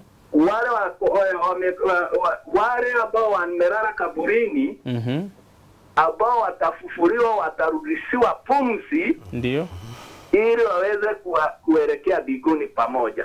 Asante. Asante sana. Asante sana ndugu Peter Karanja, amenena vyema. Na ameshindilia zaidi swala lile. Pengine tungekimbia. Sulikuwa kwenye swali lake Zipora. Maana naona swali ambalo limeulizwa na Wellington ni sawa na ile swali ya Daniel Mzee Kireti. Ya Mzee Kireti, watu ambao wanakuwa Wakristo katika siku za ibada lakini katikati ya juma wana maisha tofauti. Tumelizungumzia. Zipora aliuliza swali, wafu waliokufa ambao kwa wengine wanaonekana, wengine hutembelewa. Mwalimu, ni hali zima la hali ya wafu nipi? Nadhani jambo zima tumeeleza, na hata ndugu Karanja ameweza kurejelea vizuri. Na tumesoma katika Mwanzo 1, tumesoma katika Mwanzo 3, yamebaini hata mtu anapokufa. Tumeangalia fungu lile mwalimu Kanare alisomea katika mambo Mhubiri 9. Mimi pengine ningekuwa pia na swali hivi nauliza kwamba nadhani Mungu basi atakuwa mkatili sana, kwa sababu najaribu kufikiria kwamba iwapo leo mimi pengine, wacha tutumie mfano wa mwalimu Kanani kwa sababu yeye ana familia, mimi bado mimi bado pengine leo mwalimu amelala, alafu amewacha mjane na watoto, alafu wewe ulienda mbinguni, alafu unaangalia pengine watu wanasumbua mke wako, wewe unadhani hata huko mbinguni kutakuwa na starehe kweli? Kutakuwa na raha. Si hata utakuwa unahuzunika kila siku kwa sababu unaangalia leo wamekorofisha mke wangu, leo wamefukuza mtoto shuleni. Nadhani hata huko mbinguni hutakaa. Ambao nadhani Mungu atakuwa mkatili kama atakuwa anakupeleka mbinguni ukae uone mateso ya mwenzako. Ndiposa tukarudi pale tukasoma katika Matendo 2:29 kwamba hata Daudi mwenyewe amelala leo, anangoja mlio, anangoja marejeo ya Kristo. Kwa hivyo mimi sidhani kwamba mtu anapokufa bado atakuwa na mangamanga kiwiliwili chake, kwa sababu hata kushuhudia mambo ambayo yanatendeka nadhani yatakukonga moyo, na hata kule utakuwa na wakati mgumu sana. Mwalimu, niseme hivi, wakati Lazaro alipolala kulikuwa na sintofahamu nyingi, kwamba wale ambao walikuwa ni shetani alitumia wasomi kwamba Yesu hana uwezo wa kufufua.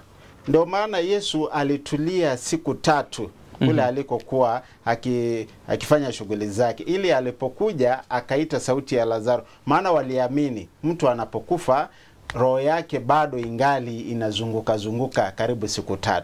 Kwa hivyo ni tamaduni ambazo ziliwapotosha wengi, lakini Wakristo kuna watu wanakesha hata siku 40. Ili angalau huyo roho awe ametulia. Kwa hivyo tuseme kwamba mtu anapokufa mambo yake yanamalizika pale, hakuna kumbukumbu ya ufufuo wa Kristo ajapo mara. Asante. Sijui kama kuna maswali mengine kwa dakika 1-2 hivi. Wellington Okeo, tumesema kwamba swali hilo tumelizungumzia kama la Kireti, wale ambao ni watu wa ibada tu. Kuna huyu Herbert kutoka Keroka, naye anasema kwamba Petro alikuwa na uzito wa kuwafikia watu wengine. Siku hizi ni kama umefifia. Zamani zetu kuna uzito huu, ama tutawafikiriaje watu hao? Hilo ndilo swali ambalo anauliza. Ndugu yetu Herbert kutoka Keroka, Kristo alitupatia mwito katika kitabu kile cha Mathayo ile sura ya 28 mstari wa 18 kuelekea hadi 20. Alitupatia wito kwamba tukahubiri, tukawafundisha watu wakiamini, tuwabatize katika jina la Baba, Mwana na Roho Mtakatifu. Na tazama, yeye Kristo yuko nasi hadi mwisho wa dahari. Nataka nikukumbushe tena kwenye kitabu kile cha Ezekieli sura 33. Anasema kwamba nimekufanya bawabu juu ya nyumba ya Israeli, na kazi yako ni kupiga tarumbeta unapoona adui wakija. Lakini kama wewe utanyamaza usipige tarumbeta, kisha adui watakuja wakawavamia watu wakawapata pasi na habari, basi damu yao itahitajika juu yako. Kwa hiyo Wakristo na ndugu wapendwa, tusije tukaketi ya kwamba sisi tumefika. Tunalo jukumu la kuwajali na wenzetu. Paulo kwenye kitabu cha Wagalatia 6 mstari wa 2 anazungumza kuhusu kuchukuliana mizigo na kubebeana, ili ya kwamba tusije tukadhania kwamba sisi tuko sawa pasipo na kuwajali wenzetu. Hatimaye kitabu cha Isaya. Swali ambalo utaulizwa baadaye, liko wapi kundi lile dogo nilokupa? Ikiwa na maana kwamba tuna wajibu juu ya wale ambao tunaishi na wao, tuna wajibu juu ya wale ambao tunawiana na kuhusiana pamoja. Asante Mwalimu Kanari. Naam. Sekunde 30 maneno yako ya mwisho kwa sababu ni kama tunafunga. Asante. Leo tumezungumzia kuhusu ustawi wa imani. Wewe ni Mkristo, ishi maisha ya Ukristo tangu Jumapili hadi Jumapili, isiyo kwamba ni Mkristo wa siku moja. Kwa hivyo ningependa uweze kufahamu kwamba Petero aliishi imani aliyoifundisha, na anasema kwamba kama Paulo, nifuateni mimi kama ninavyomfuata Kristo. Kwa hivyo wewe unapoishi kuwa Mkristo, utamfuata Kristo na wale wengine watakufuata wewe unavyomfuata Kristo. Uwe ni mfano hai, wala usikane nguvu ya imani ulioamini. Mungu akubariki. Asante. Mwalimu Edwin, sitakuruhusu useme maneno ya mwisho kwa leo kwa sababu naona muda umetuacha sana. Lakini mtazamaji, mimi nitakwambia tu maneno alivyosema Petero kwamba sitachoka kuwakumbusha kuhusiana na ukweli wa nyakati. Na ni juhudi yako sasa uende uzidi kuingia katika maandiko haya, ufahamu mpango wa Mungu katika maisha yako. Kwa sababu maandiko si kitu ambacho utasoma leo useme nimeshiba, nimesoma, nimetosheka. Leo utasoma ngazi, kesho utaenda utagundua kumbe Paulo pia na mambo mengine. Kesho utagundua kwamba Ayubu pia alikuwa na mambo mengine. Kwa hivyo tuzidi kusoma na tuzidi kujikumbusha, kwa sababu ndio Mungu anazidi. Hata ukiangalia katika maandiko, mtazamaji, mara nyingi jambo ambalo limetokeza mara nyingi sana ni ikumbuke limetokea mara nyingi, kwa sababu sisi wanadamu ni watu wa kusahau. Lakini leo nakuomba kwamba zidi kuingia katika maandiko hayo, na mimi pia sitachoka, walimu pia hawatachoka kukukumbusha mambo ambayo yameandikwa na uzito mkubwa ambao uko katika maandiko. Kwa hivyo tunakushukuru sana kwa wewe ambao umekuwa nasi siku ya leo. Tumeenda vizuri katika kipindi hichi, na katika wakati huu pengine ningeomba Mwalimu Edwin aweze kutufungia kwa ombi. Asante, tuamini na tuombe. Baba na Mungu wetu unayetupenda kwa haki, inakupendeza ya kwamba tuishi maisha matakatifu. Kristo alikufa msalabani ili kutupatia uwezo ya kwamba tukaweze kuishinda dhambi na kuishi maisha ya uteuwa. Kwenye maandiko unatukumbusha ya kwamba basi tulapo au tunywapo, mambo yote tuyafanye kwa ajili ya utukufu wa Mungu. Utupatie uwezo, utubidiishe ili ya kwamba tukapate kuishi maisha ya uteuwa katika siku zote za maisha yetu. Tunapokuwa nyumbani, tunapokuwa kazini, tunapokuwa njiani, na hali kadhalika maeneo yote, tukapate kuwa mabalozi wema wa mbingu, ili ya kwamba ulimwengu wanapotuona washuhudia kwamba kwa hakika sisi tu wa Kristo. Asante Bwana kwa sababu ya ndugu mtazamaji na msikilizaji katika mahitaji yake Bwana ukapate kumbarikia. Asante Bwana kwa muda uliotupa leo, ikikupendeza kwamba katika kipindi kijacho tuwe sote tena, hatutasita kulitukuza na kuna jina lako. Jina lako litukuzwe, maana unafaa. Katika Kristo Yesu tunaomba na hata tukiamini. Amen. Asante sana Mwalimu Edwin. Tunakushukuru mtazamaji kwa kuwa nasi. Kwa sasa sisi tunachomoka hapa. Wanapoingia wengine hapa, leo tutakuwa na inaitwa Sifa Medley. Ni mchanganyiko wa waimbaji. Naambiwa kwamba kutakuwa na Magena Youth katika sampuli hiyo, na kwa Nyanchwa. Naambiwa kwamba Nyanchwa pia Dorcas, wamama wale wa Nyanchwa pia watakuwa wanaingia katika jukwaa. Kwa hivyo usiende mbali. Tunaungana naye ndugu yetu Lavet Chacha akituletea mchanganyiko wa nyimbo hizi. Kumbuka ulikuwa unatizama Hope Channel Kenya, mwangaza kwa jamii. Kipindi kimekuwa uchambuzi wa Biblia. Mungu akubariki na hali zako zote. Amen. Amina.